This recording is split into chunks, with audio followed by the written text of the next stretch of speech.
आता आपण अंतिम आठवड्यावरचा प्रस्तावावरती चर्चा सुरू करत आहोत आणि माननीय मुख्यमंत्री महोदय 3:30 वाजता याचा रिप्लाय देणार आहेत।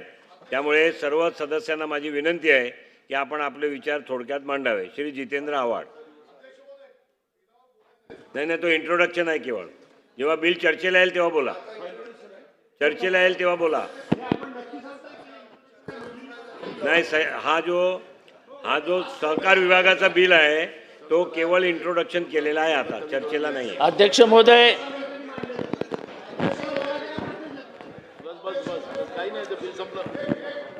नाही असं आहे। नाही, अंतिम आठवड्याचा रिप्लाय झाल्यावरती जर तो बिल घ्यायचा असेल तर त्याच्यावरती चर्चा करू। त्यामुळे तिथपर्यंत सदस्यांना त्या बिल विषयात करता येईल। चला, जितेंद्र आव्हाड। अरे इंट्रोडक्शन केलं आहे, केवळ इंट्रोडक्शन। हे कुठे अध्यक्ष महोदय कधी घेणार अंतिम आठवड्या प्रस्ताव? नरके साहेब ऐकन का ना, कधी घेणार ते मी सांगतो ना आपल्याला।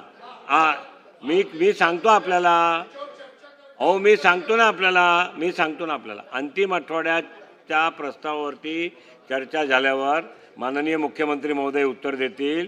त्यानंतर मुंबई महानगरपालिकेचा कर लावण्यासंदर्भाचा बिल आहे, त्यानंतर याच्यावरती विचार करण्यात येईल। चला, जितेंद्र आव्हाड।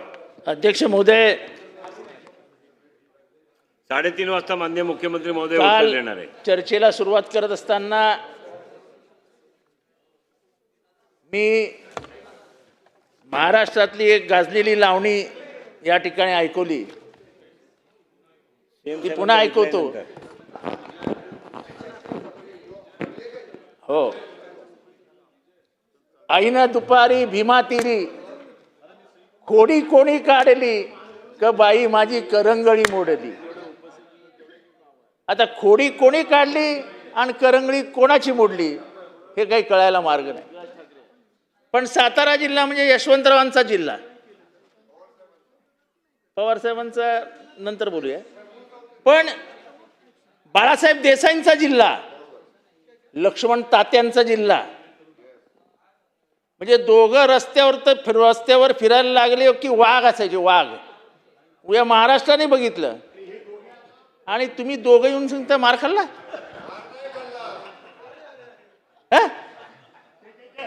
अरे मकरंद, म्हणजे तुला, म्हणजे सॉरी, तुम्ही मंत्री महोदय आहात, पण तुम्ही माझे फार जुने मित्र आहे आणि लक्ष्मण तात्यांचे आणि माझे संबंध अतिशय चांगले होते।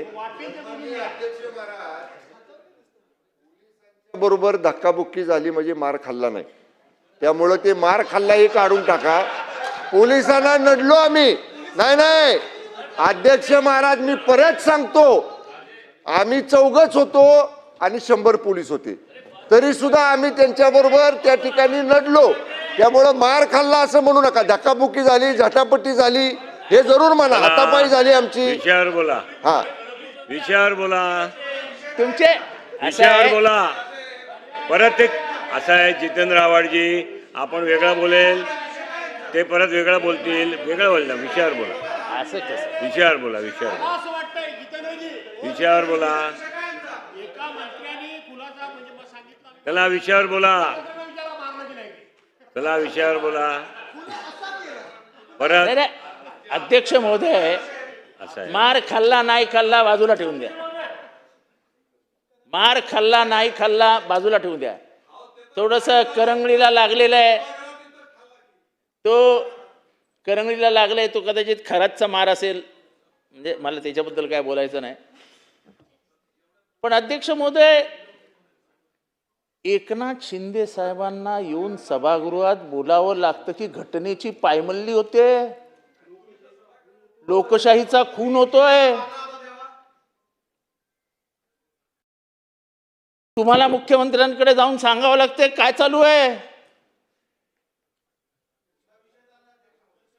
अध्यक्ष महोदय, संख्या 37, एकीकडे 27, जे काय असेल ते जाऊ दे, त्यांच्या 32 करा। पण तुमच्याकडे संख्या जास्त असताना पोलीस प्रशासनाला हाताशी धरून तुमचे 2 सदस्य आज जात असताना त्यांना घसटून बाहेर काढून तुम्हाला तुमच्या भाषेत धक्काबुक्की करून तुम्हाला इथनं पळवून लावलं, पळवून नाही म्हणजे तुम्हाला घेऊन गेले. ठीक आहे, चांगले. अहो तुम्ही कुठल्या खानदानातले? अहो तुमच्या वडिलांची ओळख काय? गावातनं पोरगा बोलवायचा, ये झालायस ना, इंटर झालायस ना, चल लाग पोलीस मध्ये. हो आव्हाड साहेब, तुम्ही आपण विषयावर बोला. अहो, विषयावर बोलतोय. असे जर बोलले, लॉ अँड ऑर्डर आहे, नको ना. लॉ अँड ऑर्डर कुठे आहे, आहे याचा विषय? लॉ अँड ऑर्डर आहे ना. हा साताऱ्याचा विषय अहो कुठे आहे? कायदा आणि असं सुव्यवस्था नका आहे ना, करू. असं नका करू. आपण कायदा आणि विषयावर बोला. सुव्यवस्था आहे ना. आपण विषयावर बोला. अहो विषयावरच आहे. आपण विषयावर अहो बोला. अहो, अख्ख्या घटनेची पायमल्ली असं होत आहे. असताना असं आहे. एक मिनिट आपण एक मिनिट